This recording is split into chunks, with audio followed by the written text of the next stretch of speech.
Salve, salve galera, aqui é o professor Douglas Fontes, mais um vídeo para o nosso canal, mais um vídeo para o pessoal do 7º período do curso de Direito da Unifev.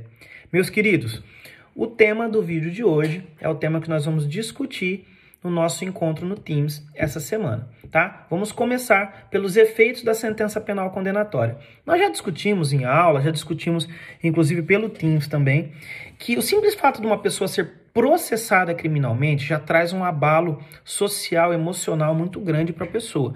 Inclusive nós discutimos a questão, imagine vocês fazendo curso de direito, buscando, almejando uma carreira jurídica, que hoje vocês tenham um processo criminal contra vocês. O tanto que isso pode atrapalhar num concurso público ou até mesmo na carreira como advogado, como autônomo. Ninguém vai querer ser defendido talvez por uma pessoa que cometeu inúmeros crimes, uma pessoa que tem a reputação manchada. Isso pode atrapalhar na carreira da pessoa, ok? Mas pode atrapalhar. Não se desesperem quem já tem algum processo criminal, tá? Tudo passa.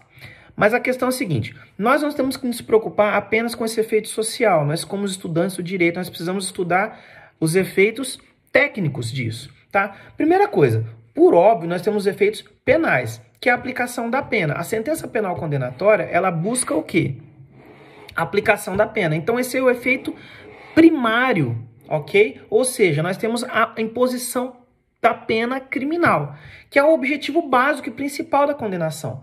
Mas nós temos também efeitos secundários, que são aqueles que, embora produzam efeitos na esfera penal, eles não são aplicados, os efeitos não são diretos no processo que a pessoa foi condenada. Eles vão refletir em outra relação jurídico-penal. E, como exemplo, nós temos a reincidência. A reincidência ela não vai ser um efeito aplicado no processo que a pessoa foi condenada. Ela vai ser aplicada num outro processo que eventualmente a pessoa possa ter. Tudo bem? Isso pode também ter efeitos na esfera de civil administrativa. Porque se eu tenho uma sentença penal que me condena, eu posso ter, através daquela sentença, um título executivo para que a pessoa entre com uma ação civil ex delito. Eu posso ter uma dificuldade em prestar alguns concursos públicos que exigem que a pessoa não seja reincidente para poder prestar aquele cargo. Tudo bem? E por sua vez, esses efeitos secundários, eles podem ter efeitos genéricos e específicos. Genéricos são aqueles que incidem sobre toda e qualquer condenação, que vai estar lá no artigo 91. São efeitos automáticos, são efeitos que não precisam ser declarados pelo juiz na sentença. Por exemplo, se o juiz condena alguém por roubo, o dever de reparar o dano vai ocorrer independentemente de constar na sentença esse efeito, pois a decorrência natural e automática, conforme o artigo 91. Já no artigo 92, nós temos efeitos que não são automáticos, que são necessariamente declarados pelo juiz, caso ele entenda que aquele tem que ser um efeito dessa condenação. Por isso eu coloquei um quadrinho no material de vocês para que vocês possam diferenciar. Então, por exemplo, um caso prático de um efeito específico, lá no artigo 92, inabilitação para dirigir veículo. Imagine, uma pessoa que comete um crime de trânsito, o juiz pode ir lá declarar, falar assim, olha, além da pena corporal, eu vou inabilitá-lo para dirigir veículo. Ou você vai perder o seu cargo, sua função pública, o seu mandado eletivo, incapacidade para o exercício do pátrio poder ou do poder de família. Tudo bem? Seguindo no tema sentença, nós vamos estudar o princípio da correlação e o princípio da consubstanciação. O que acontece, pessoal? O princípio da correlação ou da congruência, que vocês vão encontrar lá no material de vocês, fala que a sentença deve se amoldar ao fato descrito na acusação. Tá? O juiz não fica vinculado à tipificação penal. Tá? Ele fica vinculado ao fato que foi apresentado para ele. Tá, ok? Se ele entender que a tipificação não é a adequada, ele pode aplicar o instituto da emendatio libelli, que é quando o juiz ele não altera os fatos, mas ele dá uma nova tipificação aos fatos penais. Então, a emendatio libelli, ela tem essa característica, tá? Inclusive, se o juiz, na nova tipificação, tiver que aplicar uma pena mais grave, ele pode aplicar, porque o fato não foi alterado. O réu se defende do fato, não da tipificação penal. Tudo bem? E vejam bem, se o juiz julgar fora esse fato, ele está afrontando o princípio da inércia, tá ok? Que é a questão basilar da função jurisdicional. Então, por exemplo, é proibido do juiz julgar ultra petita, que é uma sentença no qual o juiz vai além daquilo que foi pedido, julgando mais do que foi pedido, no critério fático, né? Extra petita quer dizer, o juiz julga um fato diverso daquele que foi colocado para ele, ou citra petita, quer dizer, o juiz não analisa todos os fatos narrados na inicial acusatória. Por exemplo, uma pessoa é acusada de estupro e por homicídio. Ele só julga o crime de estupro e não fala nada do homicídio, ok? É errado, não pode.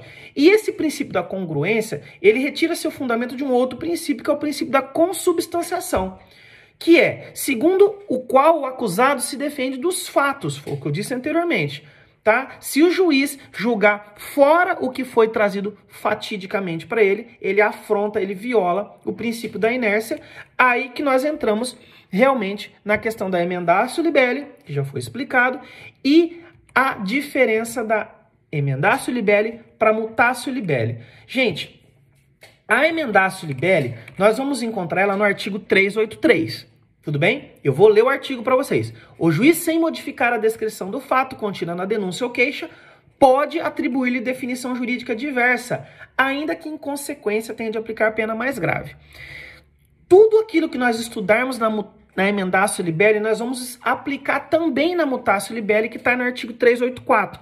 Só que a diferença da emendatio libelli, lembra, da emendatio libelli para mutatio libelli, decore a letra M, ó. Mutatio, mudar, modificar. Quer dizer, o fato foi modificado, surgiu uma nova prova, surgiu um novo fato durante a instrução processual que denota que os fatos não foram muito bem aquilo que foi narrado, aquilo que aconteceu.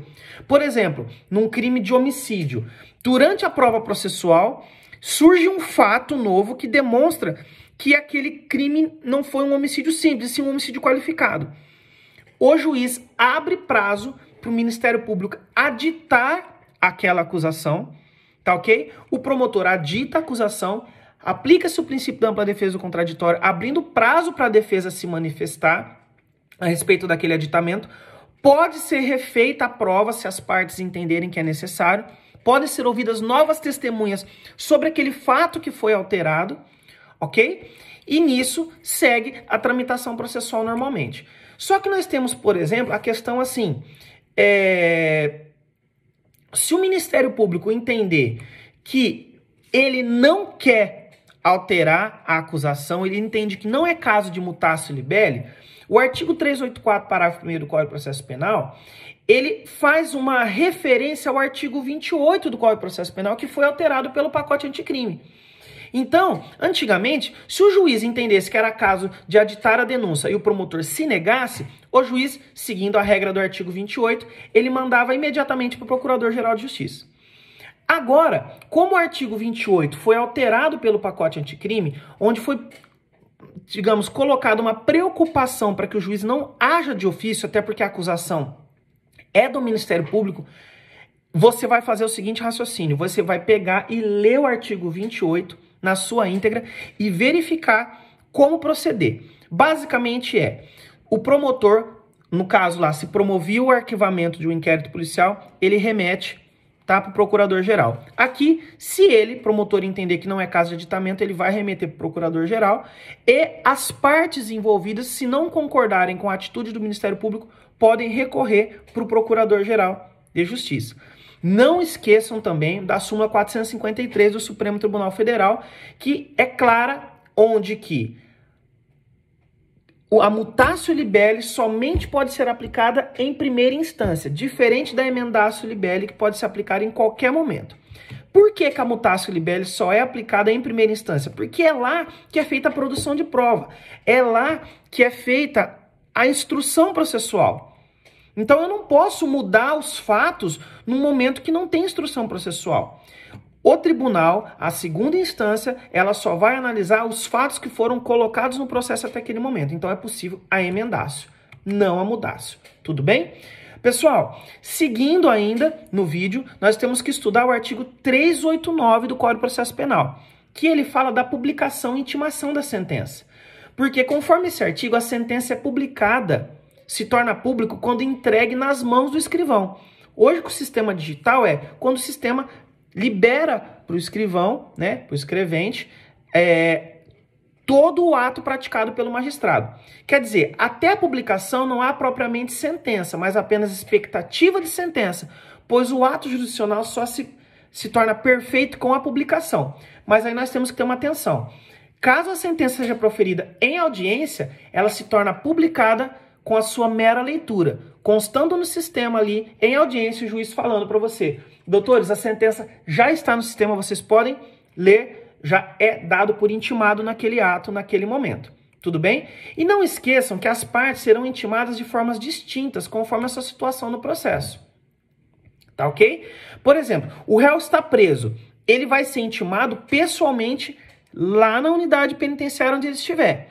Se ele estiver solto, ele vai ser intimado na pessoa do seu advogado. Por isso que vocês vão verificar, salvo engano, no slide 49 ou 50 lá, que só há obrigatoriedade de intimação pessoal do réu para a ciência da sentença quando se tratar de réu preso. Se ele estiver solto, basta a intimação do seu defensor constituído. E esse tem sido o entendimento adotado pelo STJ, inclusive pelo Supremo. Mas existe uma divergência doutrinária muito grande nisso. Porque os doutrinadores têm entendido que mesmo o réu solto, ele tem que ter direito à prestação jurisdicional completa. Quer dizer, o juiz tem que intimar ele, tá? Independente se é advogado particular ou dativo, defensoria pública. Hoje, inclusive, a doutrina tem entendido que no caso de defensoria pública, o réu, mesmo solto, tem que ser intimado pessoalmente. E vale ressaltar, fiquem atentos, tá ok? Sobre esse ponto, que a obrigatoriedade da intimação pessoal do réu preso só se aplica à sentença de primeiro grau, não se aplica a atos posteriores praticados pelos tribunais. Tudo bem? E no caso do réu preso, também não vamos confundir intimar só o réu. Tem que ser intimado o seu defensor também. Tudo bem? Porque o prazo para recurso acaba sendo autônomo. Os dois têm prazo para recurso, tanto o réu preso quanto o seu defensor. Tudo bem? E o prazo só se esgota quando o último prazo terminar. Então, se o réu for intimado, ele tem 5 dias para recorrer. Normalmente o réu, quando é intimado preso, né, ele já fala para o oficial de justiça, o oficial de justiça certifica que ele quer recorrer ou não. Mas se ele for intimado e o advogado for intimado 1 mês depois, o prazo só vai vencer depois dos 5 dias, no caso da apelação, né? O exemplo, quando vencer o prazo de 5 dias do defensor.